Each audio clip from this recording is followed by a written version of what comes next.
రెడ్డి రాజా గారికి, సూపరింటెండెంట్ గారికి, తెనాలి ప్రాంత ప్రజలందరికీ కూడా ధన్యవాదాలు, నమస్కారాలు.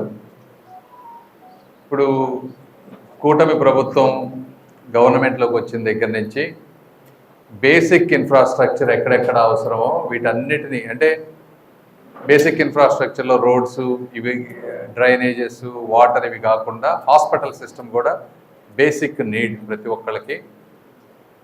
ఈ తెనాలి అదేవిధంగా జీజీహెచ్ రెండు హాస్పిటల్స్ కూడా పేరొందినటువంటి హాస్పిటల్స్ ఈ రెండు కూడా. అయితే మేము వచ్చేటప్పటికి ఈ ప్రాంతంలో స్టాఫ్ రిక్రూట్మెంట్ ప్రాబ్లం ఉండింది. ఈ 1.5 ఇయర్లో 2 ఇయర్స్లో ఎక్కడెక్కడ ఎప్పుడంటే దాదాపు 14-15 కొత్త స్టాఫ్ నర్సెస్ని పెట్టి ఆ స్టాఫ్ని అంతా అప్రాపరియేట్గా చేశారు. అదేవిధంగా ఒక 2.5 కోట్ల రూపాయల గవర్నమెంట్ ఫండ్స్ తోటి చాలా వర్క్స్ చేశారు. అంటే సివిల్ వర్క్ యాక్టివిటీస్, ఇప్పుడు రెనోవేషన్ ఆఫ్ టాయిలెట్స్ కానీ, ఈ mother new born care unit కానీ, అదేవిధంగా కొంత ఎక్విప్మెంట్ కూడా స్టేట్ గవర్నమెంట్ గౌరవ ముఖ్యమంత్రి గారి సారథ్యంలో ఇవన్నీ వచ్చినాయి. వీటితో పాటు ఈ హాస్పిటల్లో మంచి మంచి సర్జికల్ డిపార్ట్మెంట్స్ ఉన్నాయి. ఇప్పుడు ఆర్థోపెడిక్స్ కానీ, obstetrics, ENT, ophthalmology, general surgery, మంచి స్పెషలిస్టులు ఉన్నారు. అయితే వీళ్ళు అన్ని రకాల సర్జరీస్ చేయాలంటే కరెక్ట్ ఎక్విప్మెంట్ ఉండాలి. కరెక్ట్ ఎక్విప్మెంట్ ఉంటేనే చేయగలరు. లేదంటే వీళ్ళని కొన్ని మినిమల్ సర్జరీస్ ఇక్కడ చేసి జనరల్ హాస్పిటల్ గుంటూరుకి ట్రాన్స్ఫర్ చేయాల్సి వస్తూ ఉంది. అందుకని ఇక్కడ వీళ్ళకి కావాల్సిన ఎక్విప్మెంట్, వీళ్ళకి ఆల్రెడీ స్కిల్ మంచి డాక్టర్స్ ఉన్నారు. అదే నిమ్స్ నుంచి వచ్చిన ఒక ఆయన ఉన్నారు డాక్టర్.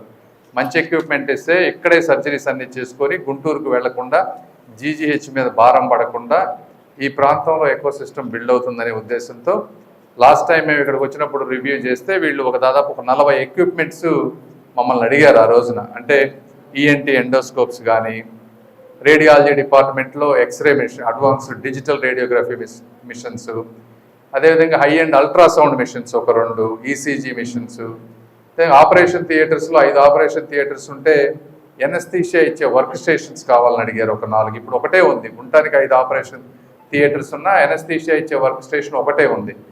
కాదు మిగిలిన 4కి, అదేవిధంగా ఆర్థోపెడిక్ డిపార్ట్మెంట్, ఈ మదర్ న్యూ బార్న్ కేర్ యూనిట్లో ఫోటోథెరపీ యూనిట్స్ పిల్లలకి, ఇట్లా ఒక 40 రకాల ఎక్విప్మెంట్ అడిగారు.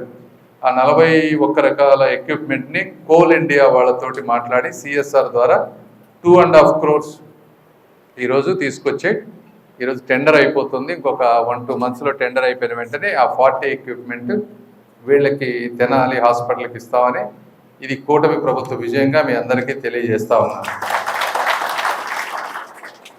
ముఖ్యంగా ఇందులో అంటే కోల్ ఇండియా వాళ్ళకి ఈ ప్రాంతంలో పెద్దగా సంబంధం లేదు. జనరల్గా ఏంటంటే ఏ కంపెనీ అయినా సిఎస్ఆర్ వాళ్ళ చుట్టుపక్కల ప్రాంతంలో ఉండే వాళ్ళతోటే ఆ సిఎస్ఆర్ నిధులు ఇస్తూ ఉంటారు.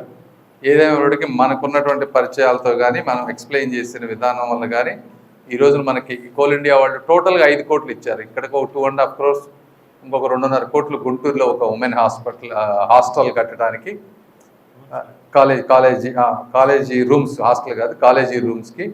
దానిలో ముఖ్యంగా మొన్నటి వరకు ఉన్నటువంటి పిఎం ప్రసాద్ గారు, కోల్ ఇండియా చైర్మన్, వారికి, అదేవిధంగా ఈ కార్యక్రమాన్ని ఇప్పుడు ముందుకు తీసుకువెళ్తున్నటువంటి ప్రస్తుత చైర్మన్ బి సాయిరామ్ గారు, వీళ్ళిద్దరికీ కూడా నేను గుంటూరు తెనాలి ప్రాంత ప్రజల తరఫున మనస్ఫూర్తిగా ధన్యవాదాలు తెలుపుతా ఉన్నాను.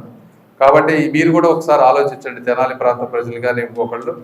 ఇంతకుముందు చాలామంది నాయకులు వస్తూ ఉంటారు, ఇవన్నీ జరుగుతూ ఉంటాయి. కానీ ఎప్పుడూ లేని విధంగా దేశంలో ఎక్కడెక్కడ ఉన్న సిఎస్ఆర్లు కానీ, అంటే గవర్నమెంట్తో చేసేటువంటి పనులు, గవర్నమెంట్ నుంచి దాదాపు 2.5 కోట్లు గవర్నమెంట్ నిధులు స్టాఫ్ను రిక్రూట్ చేయటం కానీ, ఈ విధంగా మళ్ళీ ఒక 2.5 crores, ఈ విధంగా 5 కోట్ల రూపాయల అడిషనల్ ఫండ్ తెనాలి హాస్పిటల్కి తీసుకొచ్చి ఈ విధంగా డెవలప్ చేస్తున్నాం. కాబట్టి ఇది అందరూ మీరు ప్రజల్లోకి తీసుకువెళ్ళాలని మనస్ఫూర్తిగా తెలుపుకుంటూ సెలవు తీసుకుంటా ఉన్నాను. రాజా గారు మాట్లాడతారు.